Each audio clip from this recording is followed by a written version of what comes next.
নমস্কাৰ, আজি হৈছে 25 আগষ্ট সোমবাৰ। এই মুহূৰ্তত সমগ্ৰ ৰাজ্যবাসীৰ বাবে আহি পৰিছে আজিৰ বহুকেইটা ডাঙৰ খবৰ। এই মুহূৰ্তত জনাইছো আজিৰ প্ৰথমটো খবৰে সমগ্ৰ ৰাজ্যবাসীৰ বাবে এটি ডাঙৰ খবৰ, বিগ ব্ৰেকিং নিউজ। এবাৰ মুখ্যমন্ত্ৰী ডক্টৰ হিমন্ত বিশ্ব শৰ্মাৰ বিৰুদ্ধে ৰাজনৈতিকভাৱে যুঁজ দিব কংগ্ৰেছে। 2026 নিৰ্বাচনত অসমৰ ৰাইজে বিদায় দিব হিমন্ত বিশ্ব শৰ্মাক। এই মুহূৰ্তৰ খবৰ জনাইছো সমগ্ৰ ৰাজ্যবাসীৰ বাবে এটি ডাঙৰ খবৰ। বিজেপি যদি ডালে ডালে তেন্তে কংগ্ৰেছ হৈছে পাতে পাতে। কোনোপধ্যেই এইবাৰৰ নিৰ্বাচনত ভোট চুৰি কৰিবলৈ দিয়া নহ'ব বিজেপিক। বিগত লোকসভা নিৰ্বাচনতো ভোট চুৰি কৰি জয়ী হৈছিল বিজেপি, আৰু বিজেপিয়ে ভোট চুৰি নকৰিলে লোকসভাত ইণ্ডি মিত্ৰজোঁটৰ আসন হ'লেহেঁতেন 317খন। আৰু গৌৰৱ গগৈৰ নেতৃত্বত কংগ্ৰেছে আৰম্ভ কৰিছে BLA প্ৰশিক্ষণ কাৰ্যসূচী। আৰু এই মন্তব্যকাৰ সবিশেষ জনাই যাম সমূহ দৰ্শকক। হিমন্ত বিশ্ব শৰ্মাৰ বিৰুদ্ধে ৰাজনৈতিকভাৱে যুঁজ দিব এইবাৰ কংগ্ৰেছে। 2026 নিৰ্বাচনত অসমৰ ৰাইজে বিদায় দিব হিমন্ত বিশ্ব শৰ্মাক। আৰু এই মন্তব্য কৰিছে এবাৰ ৰকিবুল হুছেইনে। বিজেপি যদি ডালে ডালে তেন্তে কংগ্ৰেছ হৈছে পাতে পাতে, আৰু কোনোপধ্যেই এইবাৰৰ নিৰ্বাচনত ভোট চুৰি কৰিবলৈ দিয়া নহ'ব বিজেপিক, মন্তব্য আগবঢ়াইছে ৰকিবুল হুছেইনে। আৰু বিগত লোকসভা নিৰ্বাচনতো ভোট চুৰি কৰি জয়ী হৈছিল বিজেপি, আৰু বিজেপিয়ে ভোট চুৰি নকৰিলে লোকসভাত ইণ্ডি মিত্ৰজোঁটৰ আসন হ'লেহেঁতেন 317খন। আৰু গৌৰৱ গগৈৰ নেতৃত্বত কংগ্ৰেছে আৰম্ভ কৰিছে এতিয়া BLA প্ৰশিক্ষণ কাৰ্যসূচী, মন্তব্য আগবঢ়াইছে ৰকিবুল হুছেইন। আহিছোঁ পৰৱৰ্তী খবৰৰ মাজলৈ। ৰাজ্যবাসীৰ বাবে আৰু এটি ডাঙৰ খবৰ। এইবাৰ শ্বপিং মলক 11 লাখ টকাৰ ধন দাবী বীৰ লাচিত হেলাৰ। আদিত্য সাগৰ পানী ফুকন আৰু সুজিত দত্তক অব্যাহতি দিয়া হৈছে। এই মুহূৰ্তৰ খবৰ জনাই গৈছো, ধন দাবী কৰি ৰখত এইবাৰ বীৰ লাচিত সেনাৰ নেতা যোৰহাট জিলাৰ সভাপতিক অব্যাহতি দিয়া হৈছে। ধন দাবী কৰিছিল সভাপতি আদিত্য সাগৰ পানী ফুকনে। তদুপৰি অব্যাহতি দিয়া হ'ল সচিব সুজিত দত্তকো। আৰু চিটি কাৰ্ড শ্বপিং মলৰ পৰা দাবী কৰিছিল ধন দাবীৰ দৃশ্য বন্দী হৈছিল CCTV কেমেৰাত, আৰু সংবাদ মাধ্যমত প্ৰচাৰ হৈ পৰিছিল ধন দাবীৰ সমগ্ৰ ঘটনা। ইয়াৰ পিছতেই বীৰ লাচিত সেনাই ল'লে একশ্যন। এই মুহূৰ্তৰ খবৰ জনাইছোঁ। প্ৰতিক্ৰিয়া প্ৰকাশ মুখ্য সচিব ৰুণ্টু পানী ফুকনৰ, আৰু যোৰহাট জিলাৰ সভাপতিক ইতিমধ্যে দিয়া হৈছে অব্যাহতি। সমগ্ৰ ৰাজ্যবাসীৰ বাবে এটি ডাঙৰ খবৰ, বিগ ব্ৰেকিং নিউজ। এইবাৰ ৰাহুল গান্ধীৰ পুনৰ বিস্ফোৰণ দেখিবলৈ পোৱা গৈছে। ৰাহুল গান্ধীয়ে কৈছে যে বিজেপিৰ নিৰ্দেশত কাম কৰে দেশৰ নিৰ্বাচন আয়োগে, কিন্তু এইবাৰ ভোট চুৰি কৰিবলৈ দিয়া নহ'ব। এই মুহূৰ্তৰ খবৰ জনাইছোঁ, ডাঙৰ খবৰ। SIRক লৈ এইবাৰ বিহাৰত পুনৰ গৰ্জন ৰাহুল গান্ধীৰ।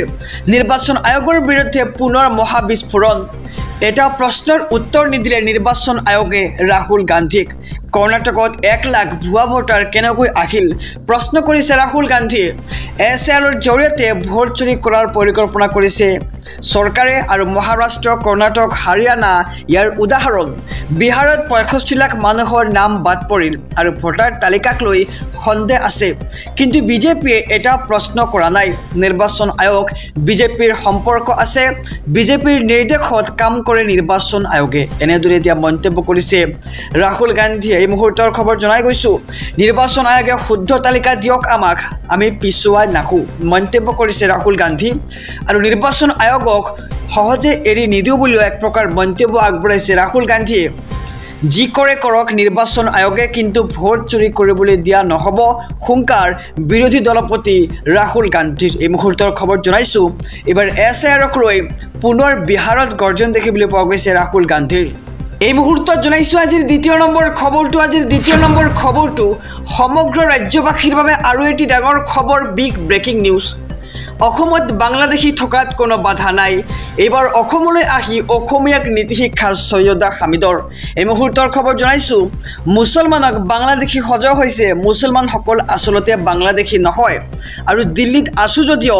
অসমৰ মুছলমানৰ সৈতে আছে মোৰ হৃদয়। মুছলমানক টাৰ্গেট কৰা হৈছে এইখন অসমত, আৰু মুছলমানক বাংলাদেশী সজোৱা হৈছে।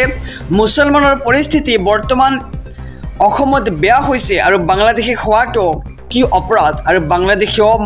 বাংলাদেশীয় মানুহে হয় আৰু পৃথিৱীখন ডাঙৰ গতিকে বাংলাদেশী অসমত থাকিব পাৰে আৰু অসমত বাংলাদেশী থকাত কোনো বাধা নাই বুলি মন্তব্য কৰিছে সৈয়দা হামিদে আৰু অসমলৈ আহি এইবাৰ অসমীয়াক নীতি শিক্ষা সৈয়দা হামিদৰ মুছলমানক বাংলাদেশী সজোৱা হৈছে মুছলমানসকল কোনো বাংলাদেশী নহয় বুলি মন্তব্য কৰা হৈছে ইতিমধ্যে আৰু দিল্লীত আছো যদিও অসমৰ মুছলমানৰ সৈতে আছে মোৰ হৃদয় আৰু মুছলমানক টাৰ্গেট কৰা হৈছে এইখন অসমত মুছলমানক বাংলাদেশী সজোৱা হৈছে সমগ্ৰ ৰাজ্যবাসীৰ বাবে আৰু এটি ডাঙৰ খবৰ বিগ ব্ৰেকিং নিউজ অসম অশান্ত কৰিবলৈ কেইজনমানে প্ৰচেষ্টা কৰি আছে তেওঁলোকৰ মুভমেণ্ট লক্ষ্যত আছে চৰকাৰৰ এবাৰ মাদানী বিতৰ্ক সন্দৰ্ভত ৰাজ্যৰ মুখ্যমন্ত্ৰী ডক্টৰ হিমন্ত বিশ্ব শৰ্মাৰ বিস্ফোৰক মন্তব্য এই মুহূৰ্তৰ খবৰ জনাইছো এছবি অসম মিডিয়াৰ সমূহ দৰ্শকক অসম অশান্ত কৰিবলৈ কেইজনমানে কালিৰে পৰা প্ৰচেষ্টা কৰি আছে বুলি মন্তব্য মুখ্যমন্ত্ৰী ডক্টৰ হিমন্ত বিশ্ব শৰ্মাৰ তেওঁলোকৰ মুভমেণ্ট লক্ষ্যত আছে চৰকাৰৰ নামনি অসমৰ বিভিন্ন প্ৰান্তত অসমখন দুৰ্বল কৰিবলৈ চলি আছে ষড়যন্ত্ৰ আৰু কেইবাজনো ব্যক্তিয়ে অসমৰ বিভিন্ন প্ৰান্তত সংখ্যালঘুসকলক লগ কৰিছে ইয়াৰ সমান্তৰালকৈ জামাতি ইছলামীসকলক লগ কৰি তেওঁলোকে কৰি আছে আলোচনা আৰু এনআৰচিৰ সময়ত এই সকলে অসমলৈ এনআৰচিখন বিফল কৰিছিল আৰু এতিয়াও এনে কিছুমান ব্যক্তিয়ে অসমখন অশান্ত কৰাৰ চেষ্টা কৰি আছে আৰু এনআৰচিৰ সময়ত যিদৰে সফল হ'ল এইবাৰ যাতে সফল হ'ব নোৱাৰে তাৰ বাবে চৰকাৰে কাঢ়া দৃষ্টি ৰাখিছে মন্তব্য ৰাজ্যৰ মুখ্যমন্ত্ৰী ডক্টৰ হিমন্ত বিশ্ব শৰ্মাৰ এই মুহূৰ্তৰ খবৰ জনাই গৈছো মুখ্যমন্ত্ৰী ডক্টৰ হিমন্ত বিশ্ব শৰ্মাৰ এই ডাঙৰ মন্তব্য অসম অশান্ত কৰিবলৈ কেইজনমানে কালিৰে পৰা প্ৰচেষ্টা চলাই আছে আৰু তেওঁলোকৰ মুভমেণ্ট চৰকাৰৰ লক্ষ্যত আছে বুলি এক প্ৰকাৰ মন্তব্য কৰে মুখ্যমন্ত্ৰীগৰাকীয়ে আহিছো পৰৱৰ্তী খবৰৰ মাজলৈ ৰাজ্যবাসীৰ বাবে আৰু এটি ডাঙৰ খবৰ বিগ ব্ৰেকিং নিউজ এইবাৰ ৰকিবুল হুছেইনৰ বিস্ফোৰণ জমিয়তৰ লগত ভাল সম্পৰ্ক মুখ্যমন্ত্ৰীৰ মেহমুদ মাদানীৰ জমিয়তৰ ৰাজ্যিক সভাপতি আজমল এই মুহূৰ্তৰ খবৰ জনাই গৈছো ডাঙৰ খবৰ সমগ্ৰ ৰাজ্যবাসীৰ বাবে মুখ্যমন্ত্ৰীৰ বিৰুদ্ধে কৰা জমিয়তৰ মন্তব্যক লৈ এবাৰ ৰকিবুল হুছেইনৰ বিস্ফোৰণ দেখিবলৈ পোৱা গৈছে কংগ্ৰেছৰে দিনৰে পৰা জমিয়তৰ লগতে দৰ্শম মৰহম আছে হিমন্ত বিশ্ব শৰ্মাৰ আজমলৰ জমিয়তৰ কেন্দ্ৰীয় সমিতিয়ে মুখ্যমন্ত্ৰীৰ বিৰুদ্ধে মন্তব্য কৰিছে ৰাজনৈতিক মুনাফা লাভৰ বাবে এনে মন্তব্য কৰা হৈছে বুলি এবাৰ মন্তব্য প্ৰকাশ কৰিছে ৰকিবুল হুছেইনে মেহমুদ মাদানীৰ জমিয়তৰ ৰাজ্যিক সভাপতি বদৰুদ্দিন আজমল আৰু হিমন্ত বিশ্ব শৰ্মাৰ আঙুলিত কোনে আছে সেয়া সকলোৱে জানে বুলি এক প্ৰকাৰ মন্তব্য কৰিছে ৰকিবুল হুছেইনে আৰু পূৰ্বৰে পৰা এই জমিয়ত গোটৰ লগত এক ভাল সম্পৰ্ক আছে মুখ্যমন্ত্ৰী ডক্টৰ হিমন্ত বিশ্ব শৰ্মাৰ আৰু আজমলৰ জমিয়ত আৰু মুখ্যমন্ত্ৰীৰ মাজত আছে মিলাপ্ৰীতি মুখ্যমন্ত্ৰীৰ বিৰুদ্ধে কৰা জমিয়তৰ মন্তব্যক লৈ এবাৰ ৰকিবুল হুছেইনৰ বিস্ফোৰণ আহি পৰিছে এই মুহূৰ্তৰ খবৰ জনাই গৈছো কংগ্ৰেছৰ দিনৰে পৰা জমিয়তৰ লগতে দৰ্শম মৰহম আছে হিমন্ত বিশ্ব শৰ্মাৰ আজমলৰ জমিয়তৰ কেন্দ্ৰীয় সমিতিয়ে মুখ্যমন্ত্ৰীৰ বিৰুদ্ধে মন্তব্য কৰিছে আৰু ৰাজনৈতিক মুনাফা লাভৰ বাবে এনে মন্তব্য কৰা হৈছে বুলি এইবাৰ ৰকিবুল হুছেইনৰ বিস্ফোৰণ দেখিবলৈ পোৱা গৈছে আহিছো পৰৱৰ্তী খবৰৰ মাজলৈ ৰাজ্যবাসীৰ বাবে আৰু এটি ডাঙৰ খবৰ বিগ ব্ৰেকিং নিউজ ৰাজ্যৰ মুখ্যমন্ত্ৰী ডক্টৰ হিমন্ত বিশ্ব শৰ্মাৰ ডাঙৰ মন্তব্য মুখ্যমন্ত্ৰী ডক্টৰ হিমন্ত বিশ্ব শৰ্মাই কৈছে যে নামনি আৰু মধ্য অসম আমি বচাব নোৱাৰিলোঁ উজনি আৰু উত্তৰ অসম বচাব লাগিব মন্তব্য মুখ্যমন্ত্ৰীৰ এই মুহূৰ্তৰ খবৰ জনাইছো নামনি আৰু মধ্য অসম আমি বচাব নোৱাৰিলোঁ উজনি আৰু উত্তৰ অসম বচাব লাগিব সন্দেহজনক নাগৰিকৰ টাৰ্গেট এইবাৰ উজনি আৰু উত্তৰ অসম আৰু নামনি আৰু মধ্য অসমৰ দৰে উত্তৰ অসমখনো যাতে শেষ হৈ নাযায় তাৰ বাবে আমি চেষ্টা কৰিছোঁ যি ঠাইৰ পৰা উচ্ছেদ হৈছে তেওঁলোকৰ নাম ভোটাৰ তালিকাত নাথাকে আৰু উচ্ছেদৰ লগে লগে ভোটাৰ তালিকাৰ পৰাও নাম কৰ্তন কৰা হ'ব আগ্ৰাসী মিয়াৰ পৰা উজনি অসম ৰক্ষাৰ সন্দৰ্ভত মুখ্যমন্ত্ৰীৰ এই ডাঙৰ মন্তব্য মুখ্যমন্ত্ৰীগৰাকীয়ে কৈছে যে নামনি আৰু মধ্য অসম আমি বচাব নোৱাৰিলোঁ উজনি আৰু উত্তৰ অসম আমি বচাব লাগিব সন্দেহজনক নাগৰিকৰ টাৰ্গেট এইবাৰ উজনি আৰু উত্তৰ অসম নামনি আৰু মধ্য অসমৰ দৰে উত্তৰ অসমখনো যাতে শেষ হৈ নাযায় তাৰ বাবে আমি চেষ্টা কৰি যাব লাগিব আৰু যি ঠাইৰ পৰা উচ্ছেদ হৈছে তেওঁলোকৰ নাম ভোটাৰ তালিকাৰ পৰা কৰ্তন কৰা হ'ব অৰ্থাৎ ভোটাৰ তালিকাত নাথাকে আহিছো অনেক খবৰৰ মাজলৈ ৰাজ্যবাসীৰ বাবে আৰু এটি ডাঙৰ খবৰ স্বাধীনতা সংগ্ৰামত ওলাই আহিছিল লাখ লাখ জমিয়তৰ সদস্য ব্ৰিটিছৰ সংগ দিছিল আৰএছএছে এই মুহূৰ্তৰ খবৰ জনাইছো এছবি অসম মিডিয়াৰ সমুদৰ্শকক গতিকে খবৰটো দিয়াৰ আগতে যদিহে আপুনি চেনেলটোত নতুন তেন্তে সাবস্ক্ৰাইব কৰক আৰু যদিহে এতিয়ালৈকে ভিডিঅ'খনত লাইক কৰা নাই এটা কৈ লাইক কৰি দিয়ক এই মুহূৰ্তৰ খবৰ জনাইছো ডাঙৰ খবৰ জমিয়তক বুঢ়া আঙুলি দেখুৱাৰ পিছতে এইবাৰ খৰপ হৈছে এআইইউডিএফ মুখ্যমন্ত্ৰীৰ কিছুমান আচৰণে আমাক লাজ দিছে যাকে তাকে বুঢ়া আঙুলি দেখুৱাটো উচিত কাম হোৱা নাই আৰু জমিয়তে নহয় অসমৰ বহু দল সংগঠনে বিচাৰিছে মুখ্যমন্ত্ৰীৰ পদত্যাগ হোৱাটো ভাৰতবৰ্ষৰ স্বাধীনতা সংগ্ৰামত ওলাই আহিছিল লাখ লাখ জমিয়তৰ সদস্য আৰু আইন কানুন নিয়ন্ত্ৰণত ব্যৰ্থ হৈছে হিমন্ত বিশ্ব শৰ্মাৰ চৰকাৰখনে নৈতিক দায়িত্ব স্বীকাৰ কৰি পদত্যাগ কৰিব লাগে হিমন্ত বিশ্ব শৰ্মা এবাৰ বিস্ফোৰক মন্তব্য এআইইউডিএফৰ বিধায়ক ৰফিকুল ইছলামৰ আহিছে পৰৱৰ্তী খবৰৰ মাজলৈ ৰাজ্যবাসীৰ বাবে আৰু এটি ডাঙৰ খবৰ বিগ ব্ৰেকিং নিউজ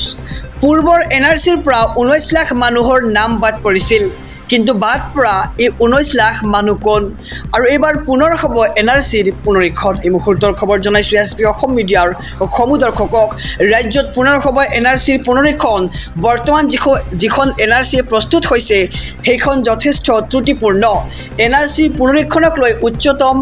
ন্যায়ালয়ৰ ডাঙৰ নিৰ্দেশনা আহি পৰিছে যিহেতু এনআৰচিখন এতিয়াও চূড়ান্ত হোৱা নাই সেয়েহে যিখন এনআৰচি হ'ব সেইখন ত্ৰুটিমুক্ত হ'ব লাগিব